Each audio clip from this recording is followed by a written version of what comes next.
नमस्कार दोस्तों, welcome to my YouTube channel market investment. दोस्तों, आज हम जिस शेयर की बात करने वाले हैं उसके चार्ट पैटर्न को हम पहले आपको दिखाएंगे। शेयर ओपन हुआ है 850 रुपये पे और हाई बनाया है 862 रुपये का और लो बनाया है 830 रुपये का। कंपनी का पी भी इसमें 74.36 का चल रहा है। कंपनी का मार्केट कैप 5,10,00,000 का है।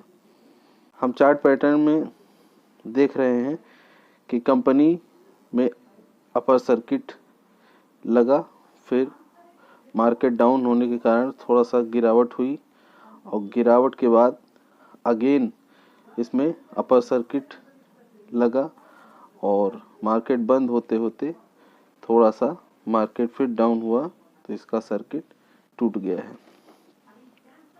वैसे कंटिन्यू ये सर्किट में चलने वाला शेयर नहीं है। 5 डे का चार्ट देखिए।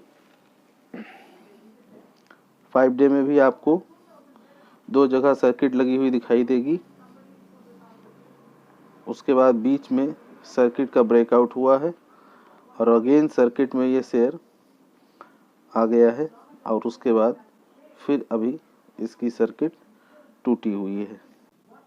5 दिन में अगर कंपनी का रिटर्न देखें तो केवल 4.54% का दिखाई दे रहा है, जबकि अगर इसी का हम 1 महीने का चार्ट पैटर्न देखें तो 1 महीने में आपको कंटिन्यूअस रैली दिखाई देगी लगातार। और रिटर्न की बात करें तो 86.75% का रिटर्न 1 महीने के अंदर इस कंपनी ने बना करके दिया है। अब वही बात करते हैं 6 महीने के चार्ट पैटर्न की। तो 6 महीने में देखिए दोस्तों 393% का रिटर्न 6 महीने के अंदर 393% का रिटर्न, कंटिन्यूअस तेजी और तेजी।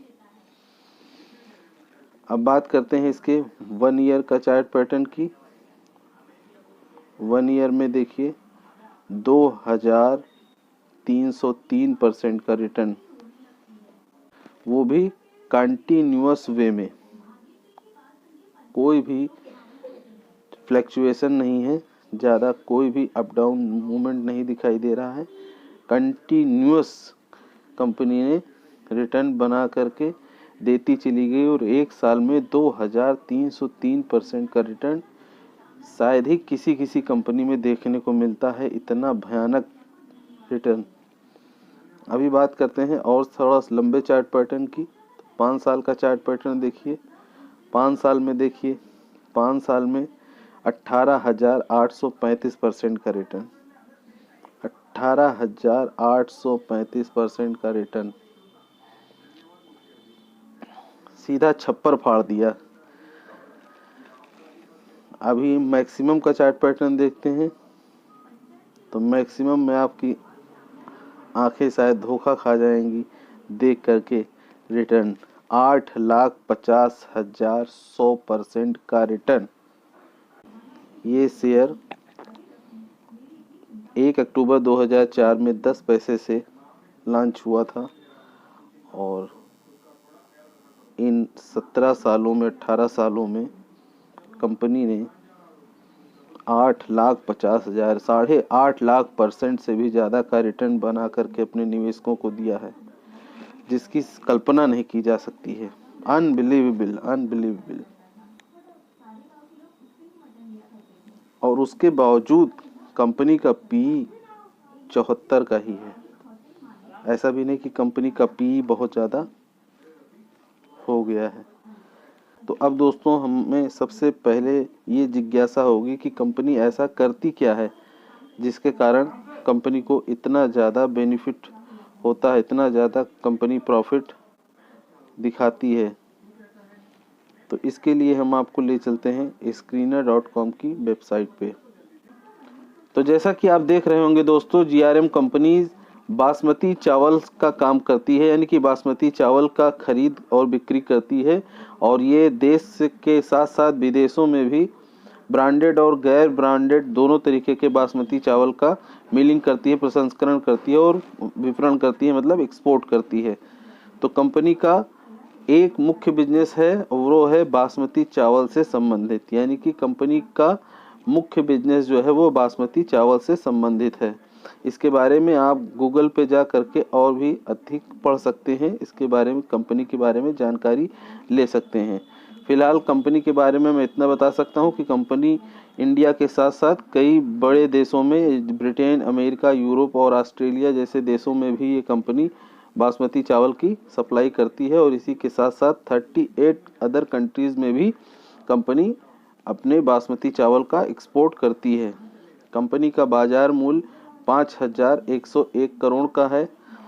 ये दोस्तों कंपनी का क्वार्टरली रिजल्ट का डेटा है। यहाँ पे आप मार्च 2019 से सितंबर 2021 तक का हर क्वार्टरली रिजल्ट का डेटा देख सकते हैं। हर तीसरे महीने का जो क्वार्टरली रिजल्ट का डेटा आता है उसकी डिटेल आप यहाँ से देख सकते हैं। सबसे ऊपर कंपनी की सेल्स दी गई है, बिक्री कितनी हुई है हर तीसरे महीने में, वो आप यहाँ से देख सकते हैं। उसके बाद कंपनी का व्यय कितना है, खर्चा कितना हुआ है उस पर, वो भी आप नीचे डेटा देख सकते हैं।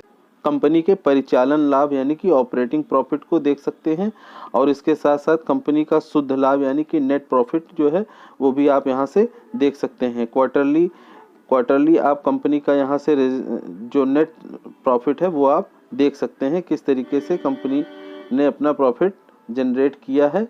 हर क्वार्टरली रिजल्ट आने पर कंपनी ने जो प्रॉफिट दर्ज किया है उसका डेटा आप यहाँ से देख सकते हैं।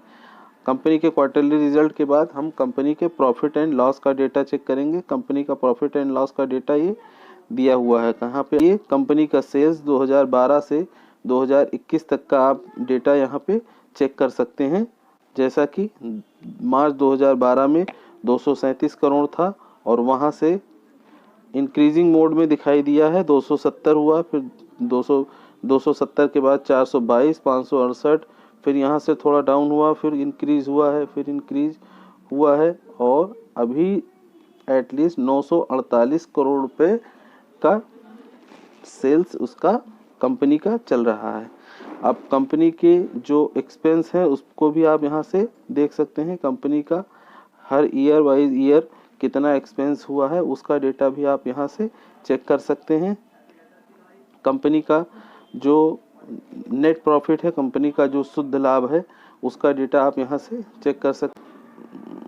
मार्च 2018 से अगर आप चेक करें तो कंपनी का जो नेट प्रॉफिट है वो बढ़ रहा है। 2018 में 12 करोड़ हुआ, 19 में 16 करोड़, 20 में 36 करोड़, 21 में 37 करोड़, और भी करंटली 59 करोड़ के आसपास नेट प्रॉफिट चल रहा है।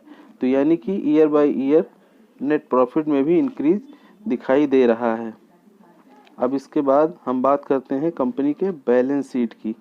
तो कंपनी के बैलेंस शीट में हम दो चीज़ें देखेंगे। कंपनी के ऊपर कंपनी के पास रिजर्व कितना है और कंपनी के पास बोरोइंग कितना है, उधारी कितनी है। तो यहाँ पे अगर हम देखिए डेटा इसका चेक करिए तो मार्च 2012 में जहाँ पे रिजर्व्स 20 करोड़ के आसपास था, वहीं सितंबर 2021 में रिजर्व्स इसका बढ़ करके 166 करोड़ रुपए का हो चुका है। यानी कि लगातार कंपनी का रिजर्व्स, कंपनी का भंडार जो है वो बढ़ता जा रहा है। अब कंपनी के ऊपर जो कर्जा है उसको भी चेक करेंगे। तो कंपनी के मार्च 2012 में 78 करोड़ रुपए का जहां कर्जा था, वहीं इस समय 180 करोड़ रुपए का कंपनी के ऊपर कर्जा है। जैसे जैसे प्रॉफिट बढ़ता जा रहा है वैसे वैसे कंपनी अपने कर्जे को भी डिक्रीज कर रही है। हाईएस्ट अगर 348 करोड़ का देखें तो यहाँ से 210, फिर 188, फिर 180 डिक्रीजिंग मोड में है, यानी कि अपने कर्जे को घटाने का प्रयास कंपनी लगातार कर रही है। कंपनी के शेयर होल्डिंग पैटर्न पर नज़र डालें तो कंपनी के प्रमोटर के पास 72% का स्टेक है, जबकि FIS के पास 0.04 का है, और DIS और सरकार के पास 0 है, और पब्लिक के पास 27.96% का स्टेक है। तो प्रमोटर के पास अच्छी क्वांटिटी में कंपनी के शेयर्स मौजूद हैं। तो कुल मिला के कंपनी के सारे पैरामीटर्स लगभग सही ही दिखाई दे रहे हैं। बाकी डिसीजन आपका है, आप भी इस कंपनी के बारे में डिटेल में रिसर्च करिए, और अगर आपको अच्छा लगे तो लॉन्ग टर्म का विज़न रखते हुए आप भी इस कंपनी में छोटा सा अमाउंट लॉन्ग टर्म के लिए इन्वेस्ट करके प्रॉफिट कमा सकते हैं।